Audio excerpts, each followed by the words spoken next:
everyone. So, what if everything you've been taught about success is actually holding you back?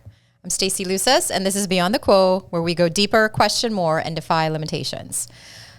Today's guest embodies the mission of Beyond the Quo. She empowers high-achieving professionals to embrace bold choices, and my favorite, to live without regrets. I'm thrilled to welcome Julie Allison, who brings over 30 years of experience in healthcare and leadership, to share some Beyond the Quo fuel with you. Hi, Julie. Hi, Stacey. It's so amazing to have you. I'll have you guys know Julie flew all the way out from Connecticut to be with us in person. So if you are not catching us, if you are catching us on the airways but want to see us in person, because it's probably going to be extremely hilarious, be sure to check us out on YouTube. So Julie leverages her signature You Decide framework to help folks gain self-awareness, set intentional goals, and take transformative action. Her approach blends practical strategies with mindset work, inspiring leaders to step into their full potential and create a life that they actually love. Julie calls herself a decision strategist. Love that. Yes. And as the founder of the You Decide coaching movement, she empowers high-achieving professionals, like I said, to embrace bold choices, live without regrets, and many other things that we are very curious about, and I'm sure we'll learn more about. So I want to ask you kind of a question. If you could rewrite one rule of success, what would that be? Messy action. That's one of my key attributes or mantras, also because I think we've been taught that in order to be successful, you need to be perfect. Yeah. And that if you stumble and fall, that it's something to be afraid of or embarrassed by. Avoid, of course. So that's definitely something I would rewrite, is taking messy action. I believe and have seen that actually creates success. And again, your version of success, right? That's also a word that has a lot of different meanings depending on where you're coming from. But messy action. Yeah. Because you learn from it. Yeah. And I feel like, just the word messy makes some people think, oh, that's a bad thing. I think we're all on a spectrum of messy. Yeah. And I think that depending on your level of risk tolerance or self-work, I think is hugely important in being braver and more courageous to take messy action. And I do usually caveat when I say messy action, because it doesn't mean being irresponsible. Sloppy. Yeah. Right. Yeah. It's not that I'm going to put out a subpar product because I'm going to take messy action. No, it's saying I've done all the things, and in order for it to get to the next, I've got to go give it a test drive. Yeah, release it out the gate. You say 80%, put water through the pipes, right? Yes. So, and I have goosebumps already. Yeah. So we prepared mightily for this episode. One, we had French pastries and coffee, but we also have napkins because we are pretty sure at some point we're going to be tear-jerking it. All right. So I love your story. And when we first met a couple of years ago, Julie and I sat at a high top bar, and it's not what you think. Right. We weren't there for like drinks. We were there because it was the beginning of the year. I think it was 3 years ago. Maybe. Wow. Yeah, right? And we were doing vision planning for the year. And all of the smaller tables were filled. And so we literally were sitting on the end cap at a high top. And we were accountability partners for that small exercise. And one of the things that we had to commit to in this workshop was to write our goals for the year, but also find an accountability partner. And Julie and I, two things you should know. One, I'm not wearing any today, but we were both wearing red lipstick, and I was like, oh my God, where'd you get yours? And so we shared that. She pulled it out of her purse, and then we were like, woo! And then the second thing was our freaking goal was the same. You remember what that goal was? To leave our corporate jobs. Yeah. By the end of the year. Yep. And so that January, we decided that we would be soul sisters and we would meet once a week. Yep. Mind you, we were strangers before this. I want to cry now because so much has happened. Right. We both went to that event individually all by ourselves too. And that was also incredible. And so we had the same goal. We committed to each other, pinky swear and everything, signed it. And then it's been 3 years and we still meet once a freaking week. We're not all messy action. We're not always, but we make it happen, whether it's a quick phone call or a text. And we check in on not only each other, but we made a promise to each other to have absolute raw honesty about where we were with the things that we wanted to do. And there were so many times you want to kind of fudge what's going on because it was a shit show for the first couple of years. Yeah. Or feel like you just don't want to get on the call because I don't want to talk about this. Yeah. You know, I knew there would never be a judgment, but it was like, I don't want to say these words. Yeah. To anybody. But in talking about it within 10, 15, sometimes 10 seconds, it was better. Yep. And sometimes we'd be like 10 minutes in, we're like, oh, we could be done. Yeah. We already solved all the problems of the world and each other. I love that. But that's how we kind of met. And that's how I got to know really much more about you. And I want you to kind of share, because one of the things I admire the most about you is at 16, you became a mom. And that really, to me, was the first massive decision that you made. Yes. Tell me about that decision and sort of what taking that imperfect action. I'm sure there were so many. How has that shaped the decisions that you make and kind of this movement that you've created around you decide? Yeah.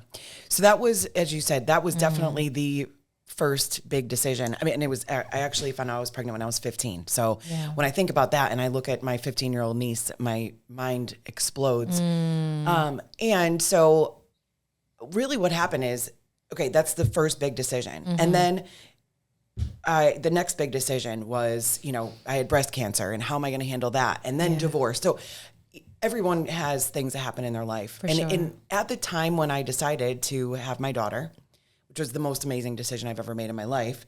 You could totally shout her out. Miranda. My daughter Miranda is the best thing in the whole entire world. She really is.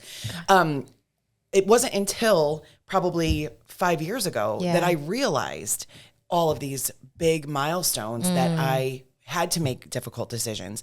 At the time when I was 16, I didn't realize how I processed that decision. But it's in looking back that I can say, okay, I always did this. I always did this. I always did this. And that's where the You Decide framework came from, because I was like, that worked for me for really challenging things, really like turmoil. And then as I started to work with my clients, I realized, okay, I would say you decide all the time. They're like, I don't know if I should this, should I do that? Like, I'm a coach. I'm not giving you advice. You're going to decide. You told me this morning, decide where we go for coffee. Exactly. I said, you decide. So it was in looking back. And I think that that's an important thing too, is like reflection is so important. Yeah. But that was the most difficult, but it's always based on what's most important to you at that time in your life. I like to tell people that when we do different types of work, heart work, community work, leadership, to some extent, we're always helping or drawn to younger versions of ourselves in order to help them spring forward. And everything that we've gone through in our life, hard things, right? Like whether it's death, miscarriage, whatever the things are, breast cancer, cancer in general. If you've come out of that and you're on the other side of that, there's a remedy that you now have. Yes. It's a tool, a recipe. Yeah. And whether you know it or not, you now have the capacity within you to use that, leverage that to do other things. Right.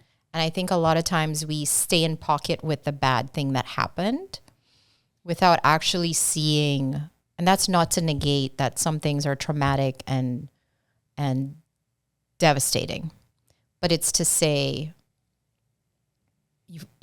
if you're on the other side of it, and even if you aren't, maybe look for people on the other side of it. There's a remedy there. Yeah. And that's what a lot of people that are creators, innovators, channel, coaches, apps. I had someone on the other day who created an app because she experienced a frustration or a challenge. I love that. I remember when I had a newborn baby, the person that had a bib, you know, the bibs that you tap onto the baby, but it has like a curve. Brilliant. What? I strapped this on to my daughter, Alyssa, 18 years ago, and I was like, oh my God. Yeah, you'd have to clean up the floor. In every single restaurant known to man. But it's sort of these remedies. And I love that you said you had a very specific way of doing things, even 15, 16, to get through all of the mechanics and the emotional everything, right? And I think you grew up, I wouldn't say a religious home, but definitely I'm sure there were judgment and people who had opinions on your life, right? Absolutely. Yeah. And, the framework and the way in which I have made decisions and how I coach my clients to make decisions, there's making the decision is step 3. Yeah. Because then it's like, okay, now what? Right. Yeah. But the way in which I've done it is if you are making a decision based on what's most important to you and what your core values are. Some people hate that phrase core values. It paralyzes them to be like, I have to think about this, put it on paper and commit to it. But what's most important to you? And when you make your decision based on that, then when you make that, you have conviction and confidence. Yes. And that's the key. Yeah. Because if you make a decision based on impulse or what someone else thinks you should do or whatever, you're not going to move forward with that conviction and that confidence to be successful and take the action that might be scary. Yeah. But if you're sitting in the space of, I know exactly why I'm doing this and what they think about it doesn't matter to me and how I go about this is going to be my way, it's a game changer. And a corporatee's way to look at core values, I'm sure all of you, and if you don't know, I don't know if you're under a rock, but Simon Sinek's why, right? Oh, the power absolutely. of why and understanding the why. I remember, oh my gosh, I'm like super dating myself. Maybe 12, 13 years ago, I led a strategic offsite for executives at the Department of Homeland Security. And they squirreled us away for a 3-day offsite up in the mountains of West Virginia. And I started with that video, right? And it was I wouldn't say it was new, but it wasn't something they had ever seen before. And showing a TED Talk, like in a group like that was like a little bit, ooh, now it's a known thing. Of course. But at that point, it was like, wow, the facilitator is just showing this video. But what was powerful about that video? They asked to see it again. Now, from a psychological, emotional connection perspective, that's power. Right. To want to see something again because it resonated so much, you actually want to sit in pocket with it. As the facilitator and the leader executing the strat plan, I was like, oh my God, they just threw me off 30 minutes from the agenda. But what I'm saying is it sparked a whole new different way of thinking about the work that we were doing. And so if some of you executives, corporate types, leaders are challenged with, this thing that seems very squishy when we say core values. Right. Exactly. Yeah. It is yes. It is knowing the nucleus, the why, the DNA of what it is you're trying to do. Because if you know that when challenges are taking you off course, you understand your North Star. Yes, and I think of it also as an anchor, and sometimes anchor has a negative connotation, but it's an anchor. Yeah. It's like, wait, the water around me is pulling me in different directions, but no, this is where I am. Yeah. And the other thing too, and this goes for life, it goes for corporate, whatever. The decision you make now may not be what it looks like in a year because things evolve. We totally know that. Yeah. And that's what, especially in our business journeys, right? Our own businesses, you think, okay, I'm going to make this decision and it's going to be black and white, whatever, in 6 months. Oh no, it's not. So being comfortable with that and being aware, like that, the awareness is so incredibly important because if things start to evolve in a different way, don't pull it back right away. For sure. Evaluate. Say, wow, okay, that's not exactly where I thought this was going to go, but it could be going in a direction that's significantly more, incredible than your initial decision. And again, that goes for life as well as business, as well as anything else. Yeah. Yeah. I want to talk about a couple of things came to mind when you were talking, and one of them had to do with, and I think the two are so interrelated, boundaries and relationships. And often those two stampede each other. True. Because the relationships that are the closest to you, really it's a couple. It's either your partner, right? Your children, if you have children, your parents, kind of what that relationship is or isn't, and your boss. Yes, friends, but really those core ones, your nucleus. And they really have such immense influence over the quality of your life. And a lot of times it's from either lack of boundaries, no boundaries, or the inability to really encapsulate what it is about this relationship. Am I missing the why on? And I can't tell you, and I'm sure it's the same for you, the amount of executives I work with that are burnt out, overwhelmed, stuck, unable to see beyond the experience that they're in now, and how to harness not only your why, but the recipe or the remedy you now have, or find somebody that's done it before, i.e., you were talking about the You Decide framework, but also evaluating and reevaluating strategies for, quite frankly, strengthening those relationships or letting them go. Right. And that's scary. Yeah. Mm-hmm. Tell me about, like, you can either use someone or yourself. I find a lot of times I use myself. We're our own, like, best teacher. How do those three things, can they propel you or hinder you? I.e., your why or core values, boundaries, and relationships. How they can help or hinder? Yeah. Like not figuring that out or understanding the intricacies of it. I think that, let me think about this. Yeah. If you understand your why and you understand your relationships and you understand your boundaries, it's very freeing. It's not easy, right? It is simple, but it's not easy. I use that a lot. I love that. Oh, right? Yeah. Because something that's basic and simple doesn't necessarily mean it's easy to execute. And what I really, I'm going to use the word anchor in again, but is really understanding your non-negotiables, right? Because that list of non-negotiables. Oh, I love that. Yes. Is what can help you say, okay, if this is a non-negotiable, then this has to be a boundary. I owe it to myself. I owe it to my company. I owe it to whatever. Also, when you have your non-negotiables, you almost give yourself permission because you've already decided that. Yeah. So if that's a non-negotiable, then I have to have this conversation with my husband. If that's your non-negotiable, I have to not accept this invitation, right? It's like, right. So it really helps you to make those decisions in a place of, again, conviction. And you've seen, as have I, with the women that we work with, the transformation that happens when they put these things into play. Yeah. Talk to us a little bit for the woman that cannot see beyond, or the man, the chaos of the current situation that they're in, whether it's layoffs, globalization, whatever the rub is, AI, fears, anxiety around whatever's happening in the world right now.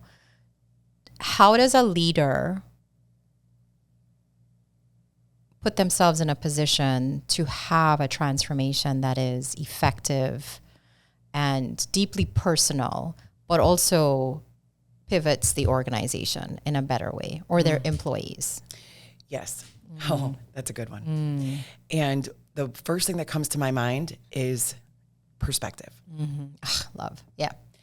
Yeah. Period. Yeah. Right? So, and I'll zoom out, zoom in, whatever. Yeah. Exactly. So we have the power within us to again, take a step back, dig in a little bit further, but whatever it is, it's about perspective. And I'll give you an example for my life, right? I left my corporate job. Yeah. I had my coaching business for 3 years, and I decided to go back to my corporate job. I still have my business. My business is actually more bold and amazing than it's ever been but going back into the corporate job, I went in with a very different perspective. Yeah. It could have been, oh my gosh, did I fail? Oh my gosh, whatever. No, I went and said, I am sitting on a gold mine to be able to fuel my business. So yes, having this job is, it's a totally different perspective. It's not taking and sucking all of my time and energy and all the things like it did years ago. That's the power of perspective. Yes. I wake up and I'm like, yes, I cannot wait. And I coach before work and I do workshops after. Like it's your perspective. I'm not burnt out because I made this decision that this is what I'm going to do. And there's something to be said for pursuing your passion and your purpose. And one of the big things I work with people on, even before we get to the plan part, because I feel like a lot of us, when it gets to tactics, tell me what to do. And I'll use something that, you know, for a lot of us is a struggle: health. There is no secret recipe to being an ideal weight for any of us. It's not a secret. Move your body, eat how much you need, right? Get sleep. Like, there's no secret, like, no. Yeah, there's not a leprechaun with like a pot of gold somewhere that we're like, oh yeah, that's it, I can't have it. Yet the multi-trillion-dollar industry that is wellness, right? And so a lot of this is going back to, you know what the rules are. Now you got to get to, why is it important for you? And for me, I struggled with the same maybe 20 pounds for 20 years, yo-yoing, until I went to an event, an immersive kind of leadership event. And this person was like, I'm not going to talk to you about health because you've lost hundreds of pounds over the last couple of years. And I was like, what the heck is this guy talking about? And I was like, oh, if I added it up, yeah. So I know how to do it. Right. What changed for me was, back to what I'm saying, the why. And I had to find a why and a purpose around my health that was compelling enough to overwrite the success I was having with my career. Right? And now I had manifested an autoimmune disease. Now I had manifested a burnout that led me to the hospital. So now I was in a freaking predicament. So my why, I have 2 kids, was I want to be a sexy grandma. Oh, I love it. I love to travel. Travel is my life, right? And I want to be the grandma that's taking my grandkids, because I already do that with my kids. But I want to be able to take them everywhere and be spry and have vitality, which is very different from, oh, I'm at my goal weight. Right. Or, oh, I fit into these particular pants. Yeah, vitality means you get up and you're like, oh, it's so good. The sun is good. The wind is good. Juicy. It's juicy. It's juicy. But even talking about it now, I'm getting goosebumps. That's my why. And that meant, to have that future, I had to do all this stupid shit I just talked about. Right. Move my body. Drink water. Take my vitamins. Go to bed. Listen, by 10 o'clock, unless we're trading memes, Julie. Well, yeah, then there's that. I'm in bed. Yeah.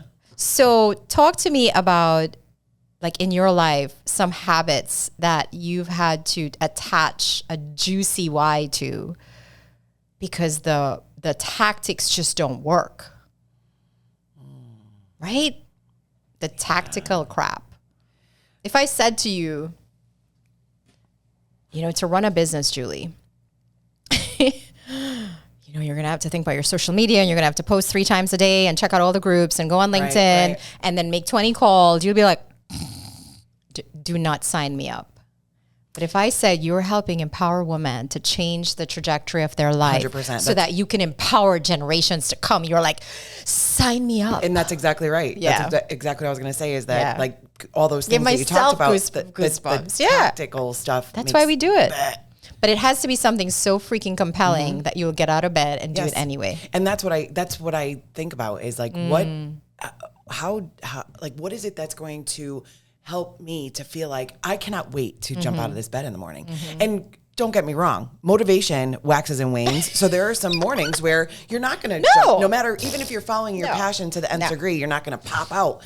But I love that word, compelling. That's when you phone a friend. Exactly. You're like, today is not the day. Yeah. But it has to be compelling enough that it drives you to make changes or do things that are not easy. Yeah.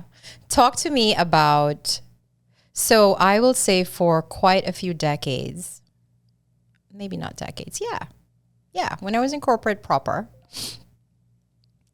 I found a story I told myself, rather, was that working with men was easier. Men were very black and white. Come to the table, you get your agenda, you get your little meeting minutes on, you do the thing, right? Very, very tactical. And women were tough to work with. I'll own that. But that's sort of what we're conditioned to be also. Like so-and-so has a chip on her shoulder. So-and-so is drama. Like if you talk to so-and-so, right? And now I am surrounded by powerful women that I love and adore. Movers, shakers, founders, doing charity work, like running foundations, building apps, like so many things. And I was drinking my coffee this morning and I was just excited to see you. But just also coming off of a weekend with a co-founder planning some juicy stuff coming down the pipe. I was so inspired by my circle. And I want to also touch a little bit on how your vibe does attract your tribe. And that goes both ways. If you are with people that you consistently have to uplift out of their ditches, that's a hard space to thrive in. Yes. I saw a statistic yesterday. Tell me. That was, and I don't know how they measured it, and I can't cite the research, but I'm just going to go with this, with what I read, is that when you are surrounded by the people that are the saw that one, the 30% thing. Exactly. Say it. So, okay. Yeah. So if you are with people that are better than you, uplifting you, doing all the things, you will get 10% better. But if you are with people that are in the ditch, that you're having to pull up, or they're negative or whatever, you get 30% worse. Right? What? Goosebumps again. Yes. Like what? Yes. First of all, unfair. Second of all, truth. So true. Yeah. And so intentionally surrounding yourself with people. Boundaries, non-negotiables, non-negotiables. I am not going to fall into the trap of being with, whether you're in your life, your business, whatever, being with people that just can't get it together. God bless. I'm sorry. You've got to go figure it out. I'm not. Yeah. I used to be the person. But also don't have freaking imposter syndrome. That's the only thing I was just yourself. Say, I swear. Jesus, don't up yourself out of the conversation or the room because you feel like you're not ready to be in a room with immaculately energetic, happy, vital, sexy people. Yes. Go messy anyway. Yes. And so your story that you were just saying about how yours was men are easier to work with. Yeah. My story in my corporate life for 25 years was that I didn't deserve to be at the table. But guess what? I was already at the table. Yeah. I was at the table. And the imposter syndrome would sneak in. Yeah. And then an undercut. Yes, but also then I'd over deliver and get to the next table and the next table and the executive position, the director position. Yeah. But that story, my goodness, was powerful. Can I tell you a secret? I love scrappers. That was me. Yeah, that's where we get along. But even as a hiring manager, you could come with an Ivy League, resume. God bless you. Yeah, I'm not nothing against that. Yeah. But the person that put themselves through college with 3 jobs and like Ubering and delivering food and taking out the trash and helping their mom clean on the listen, that degree of scrappiness and grit and hunger called to something in me that was wholly different from anything else. And I think the whole vibe attracts your tribe thing, some people might say that's played out, but gosh, the universe is a vibration. Everything is. Yes. And circling back, talking about Scrappy. Now, did we circle back? I know. Listen, I had to drop one corporate-ese. I'm circling back to the scrappiness and how, being faced with and making the decision to have my daughter at 16. Yeah. That ignited some serious scrappiness in me. Scrappy. Because it was like, this was me. It's like, I am going to figure it out. I'm putting my blinders on. I'm going. Ferocious desire to make it freaking work. Yes, because you had no choice. I didn't, because I was faced with becoming a statistic. Shit. Okay. And that was always at the forefront of my mind. Tell us the statistic. Oh, I don't even know what the statistic is, but it is that when you have a child at 16, you are going to fail. Yes. You are going to be struggling your whole life. You are going to have to be on assistance. You're going to be a mess. And I said, there is no way Yeah. that is going to be the life that I have with my daughter, period.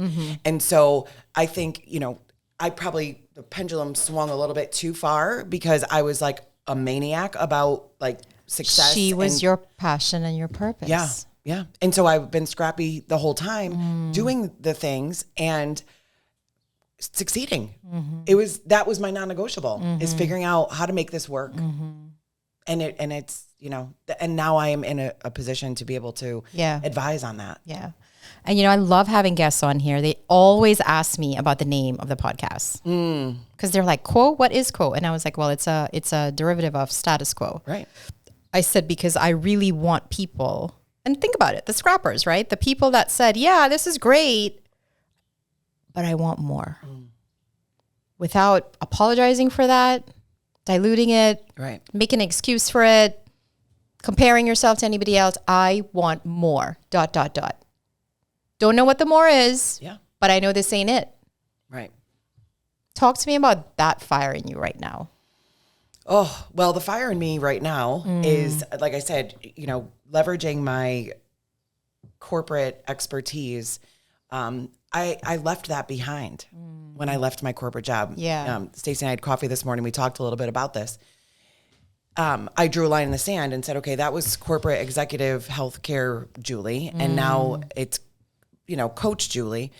And now that I've embraced going back to that world for a bit, I'm on fire. I'm like, wait a second, that whole Julie needs to be here with me. You got me sweating right now. I'm sweating too.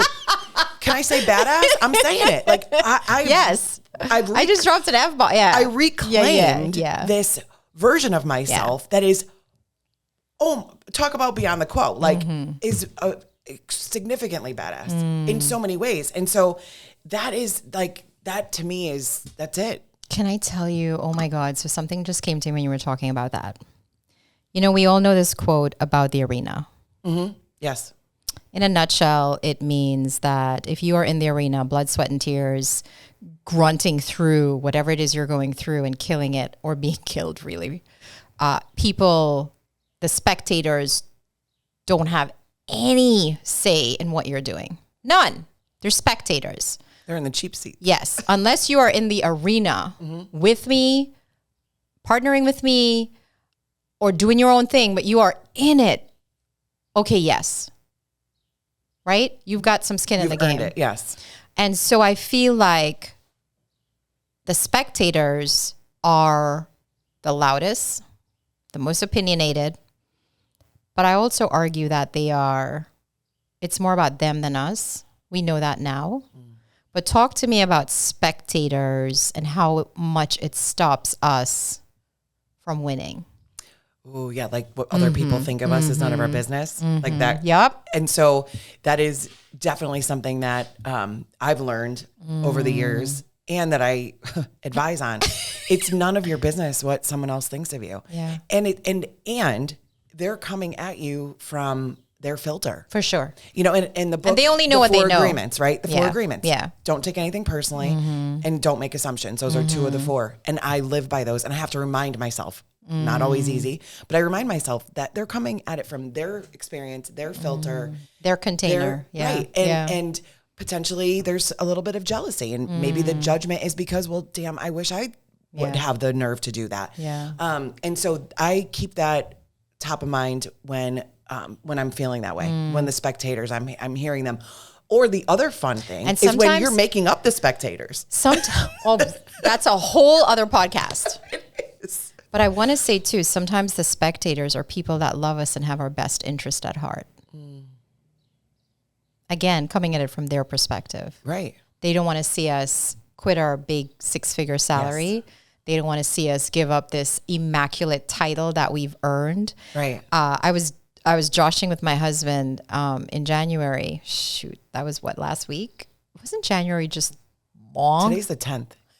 It was long. I enjoyed it though. I did enjoy having a long month. And Kevin got a nice Christmas, like a nice annual bonus. And I was like, oh man, I miss those. He's like, your bonus is you get to wake up when you want, create your own schedule. And I had to like literally I gave out a woo-ha, like, had a good scream in my yard because damn right. Yeah.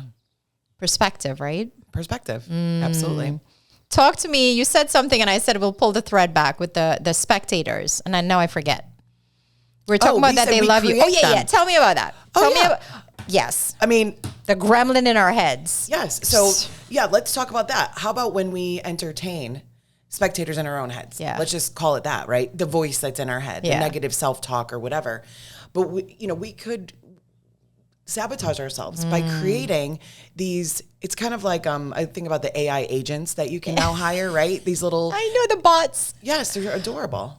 They really are, but they remind me of Chucky a little bit. A little bit. But we create these little things. Yeah. And so I might think to myself, oh, well, I'm doing X, Y, and Z, but you know what? Betty Lou, she's going to be like, I can't believe Julie's doing that again. She's trying that again. Like, Betty Lou doesn't give a crap what's happening. Kite, or if she does, again, she's probably like, God, I wish I could try that again. We make it up. And it's self-sabotage and again, perspective. Pull yourself back, take a deep breath, acknowledge the fact that you're doing it. Don't try to push it down. Acknowledge it and look at it for what it is and say, get curious. That's another thing I love is get curious and look at it and go, why am I doing that? I also want to kind of hail out that a thing I do now is really love on the people I love. Like if Julie's having a bad day and she texts me and it's like, or I haven't heard from her and I'm like I call you out, right? I'll find you. And I know you do that for me too. And then we'll get on a quick call and I'll be like, I'm having, Again, my inner gremlins are having a party. Yeah. And it only happens when you're making big moves. Right. Again, big, sexy moves, right? Yeah. And then you would say, girl, are you crazy? Are you crazy? Are we talking about you? You've done this, and then you will list my receipts. I do. And in my mind, you have this out-of-body experience where you're like, oh, shit, yeah, I did do all that stuff. We need to do more of that for the people that you can, even if you are a spectator, a reframe, you see them in the arena doing the thing, lifing. Yeah. Give them the flowers. Stop it. I love that. Spectator doesn't always have to have a negative connotation. Throw the flowers in the freaking arena. I have goosebumps again. Yeah. I want to throw some flowers at you right now. Throw me some wine later. But yeah, I also want to say, and Julie and I are kind of the poster children for Beyond the Quo in the sense of we left the matrix, right? Like we laugh about this all the time, not in like a maniacal way. Sometimes we do. maybe a little. But just like, holy shit, we did it. And I will tell you, it's been messy. Entrepreneurship is not for the faint of heart. Running your own business is scary, exhilarating, all of the things. Yeah. And every day we have to come to the full and honest truth that we chose this. Yeah. I'm going to make a big move soon. And I told Julie, I said, I'm scared. Like, I'm really scared and I'm wondering if it's the right move and blah, blah, blah.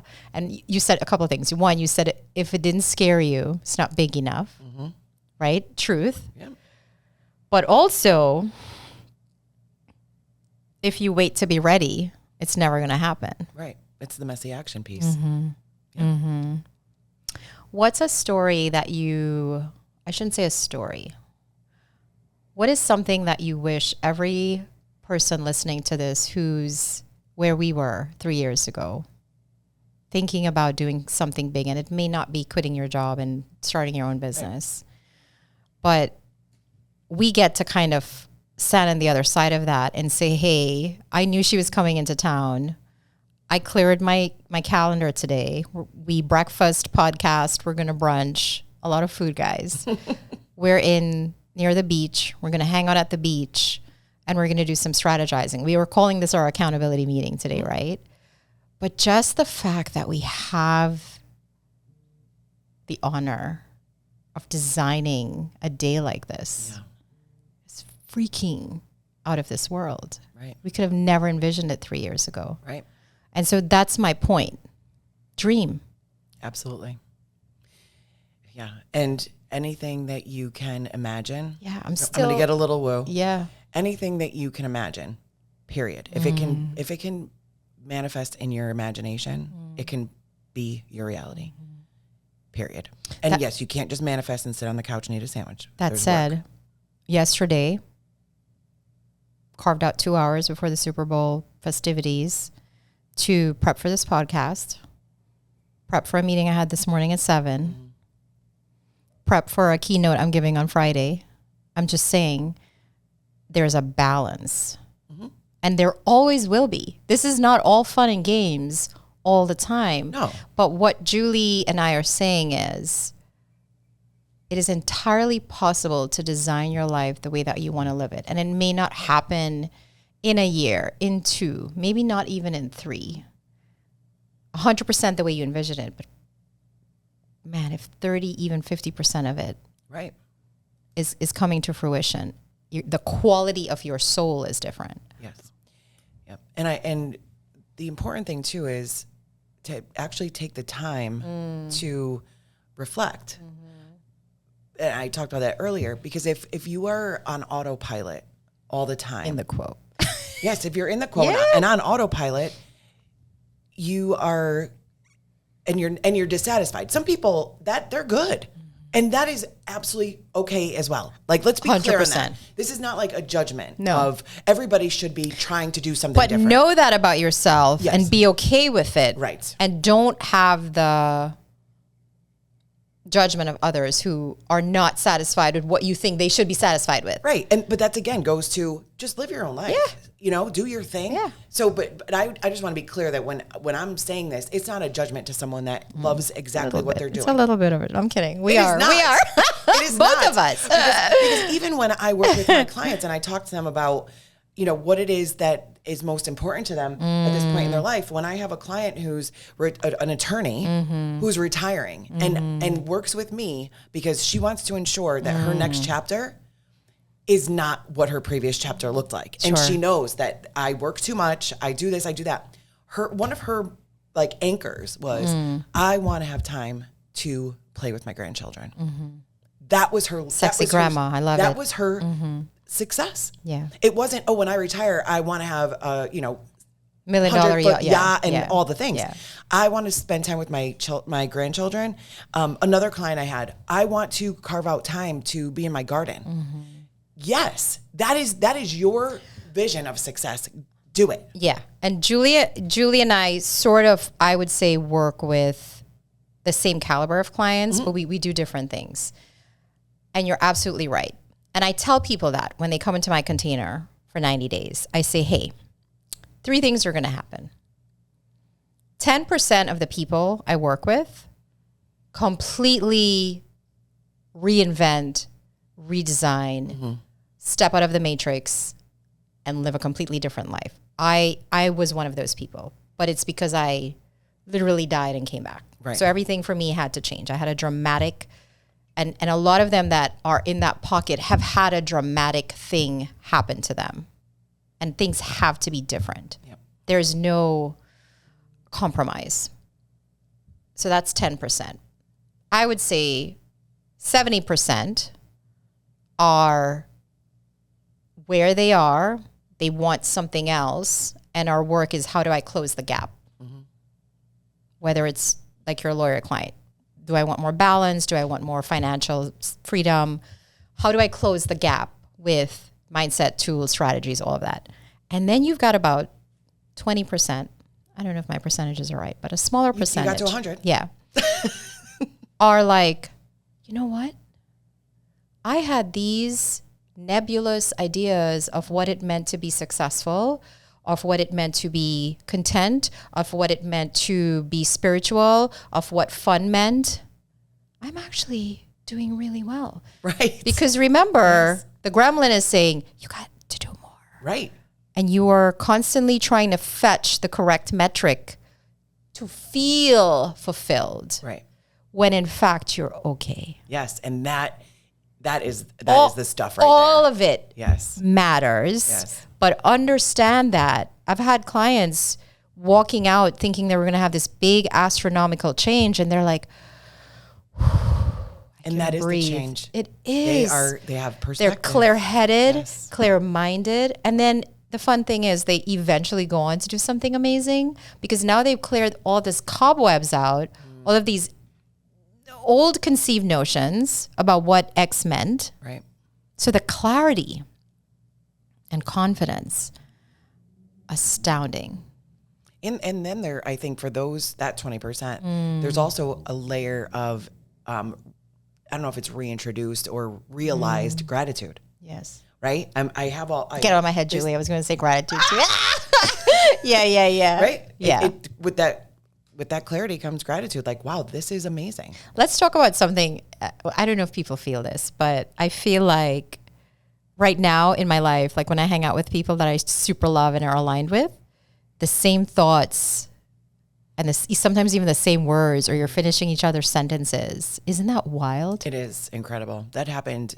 Well, it happens with us. We had goosebumps 10 times today. It's like the energy is palpable. Yeah. Is what happens, right? Because I get goosebumps when something is really, but with you for some reason, I always get them, many times. I was at a workshop. It was Reiki, ear acupuncture, meditation, sound healing. We got to talk more about that at the beach. For 2 hours.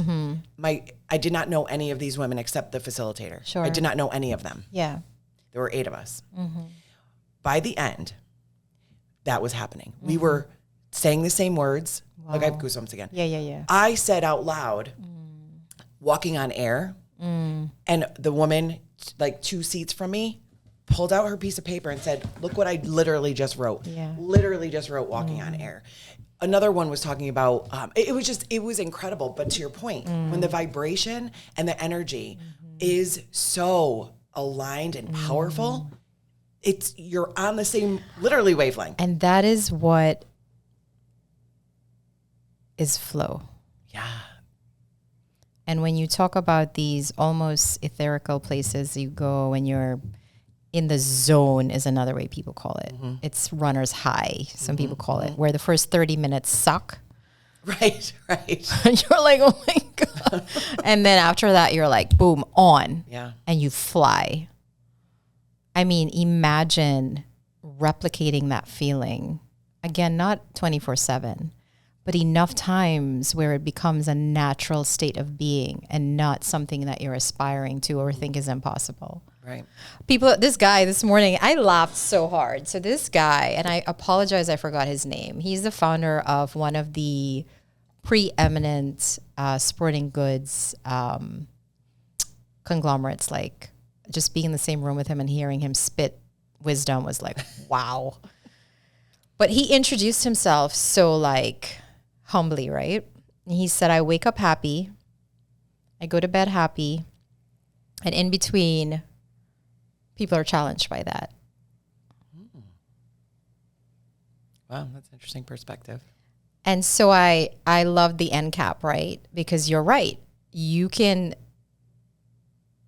create the quality of life and the vibration that you want. And a lot of times I would say the first time I heard, I went to Tony Robbins a couple of years ago and he said, you're going to be, and of course Tony doesn't talk like this, but I'm going to like channel him the way I heard him. You're going to be in a beautiful state pretty much all the time. And I was like, what is this guy smoking? What do you mean? I didn't even know how to conceive what a beautiful state of being meant. I love a beautiful state of being. But I honestly get up every day and I'm happy. I'm good. Yeah. And I think I want to challenge you a little bit to say, I think, is it joy? Because happy is situational. It's joy. But also, it's not consistent. It's not every day. But the strategy and the trick becomes how quick you get back on the horse when you get knocked off. Right. Do you have the things in place, whether it's the humans, the passion and purpose, the self knowledge that it's a gremlin? Yeah, the awareness. Yes. How quickly can you get back to that state of being and not have that kind of low vibration, right? And I see, and that the more you have done that, it's like the any easier muscle. it is to get back on. It's like any muscle. Yeah. I love that. What would you say to, I like to talk generational shifts. What would you say to women a little bit older than us and a little bit younger than us? We're kind of, you and I are in the same like 5 to 10 year gap, who are listening to this and they're like, that can never be me. Super skeptics. What do you say to them? Book a discovery call because we've got to chat. All of us. Yes. Oh, it is possible. And you know, the 3 tips. 3 tips. Okay. Really think about what's most important to you at this point in your life right now. Don't operate on how you felt 3 years ago. Give specifics. Okay. What are like 5? I always do the wheel of life thing for them. Exactly. Right. So where are you and what's most important to you in your health right now? Good. What's most important to you in your relationships right now? What's most important to you in your career, business, whatever right now? What's most important to you spiritually right now? What's most important to you? Is it adventure? Is it like what bubbles to the top? And what identities are you most married to? An identity could be, I'm a corporate executive. I'm a mother. Because some of us lose ourselves in those identities. Oh, I love that. Yes. And really evaluating that too, right? Yes. Am I operating with this identity to the detriment of other things that do bring me joy, but I'm pulled away from them because I feel like I have to be this all the time. It's obligation. Right. Absolutely. And so when you understand what's most important to you also, for those of you that are skeptics, right? That's the first step, understanding it, being aware, and then taking steps. You don't have to turn around and, do a 180 right now in your life. Like the 10% of your clients that's daunting, especially for someone that's listening and is a skeptic. They're like, I can't quit my job. I can't do the energy or the wherewithal or the skill set or the tools or the support to make this big change. How about one thing? Yeah. And see that, yes, I can do this. Because that's going to give you confidence to do more. Yes. If that's what you want to do, right? Yeah. It's taking those steps, understanding you don't have to do it all at once. And that it's beautiful. Like I call it 2 millimeter shifts. Like there is everything you want to do if you take one tiny little tiptoe in the direction of that thing. Yes, that's then you create momentum. Atomic Habits. Yes, I love that book. Right, and it talks about the 1%. Like if you just make 1% improvement every day, over time it's crazy, absolutely crazy. So yeah, who right now? I know it's a hard question, but who right now do you think? When I say who, I don't mean like one specific person, but maybe a demographic. Who do you think right now needs to kind of pay attention to what we've talked about in the last couple of minutes? I think from my perspective it's a lot of the women that are say 10, 15, maybe 20 years older than us because they were raised in a very different time. And I think, and especially women didn't think that they could or should do certain things or that they should have happiness or that they could make, right. Let's use the big sexy words. Yeah. And that it's never too late. Goosebumps. It's never too late. No. I'm going to cry. Yeah. Because I want, just understanding that you can make a change. And it's on their shoulders we stand. Yeah. Exactly. We are where we are. And they're probably watching us like, look at these youngins. Exactly. Scrappy little bitches. I love it so much, but yes. And so that to be able to inspire and put some air in the sails of those women that didn't grow up in a and looking time. At us saying it must be nice to be able to design your future. You can do it. Oh my God. I don't care how old you are. You can do it. Because your mom does that stuff. She does. Yes. My mom, it's a great example. Yeah. But there's a lot of women around my mom that don't feel that way. Sure. And so it's never too late. And it can be a little thing, right? It can be, hey, I love flowers and you want to volunteer at a foundation to help floral arrangements for a cause close to your heart, whether it's people with disability, whatever. Right.